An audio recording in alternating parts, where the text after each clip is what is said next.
The third cause of the red light issue is that the floater is either missing or stuck to the bottom. Sometimes mineral deposits in hard water can cause the floater to stick to the bottom of the base, especially when you haven't used the humidifier for a while. Therefore, when water is added to the humidifier, the floater does not float, and the humidifier senses that it's out of water and won't turn on. To clean the floater, turn the humidifier to the off position, unplug from the wall, and add a few ounces of water to the base and a very small amount of dish soap, and clean with a brush or cotton swab. Then, empty the base of the dirty water.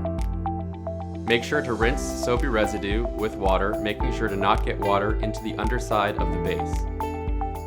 Next, dry with a towel and double check to make sure the floater is not stuck to the bottom of the base. Now, add a few ounces of water directly to the base and make sure that the floater floats. Then, put the water tank back on the base, plug the unit into the wall, and turn the knob to the on position.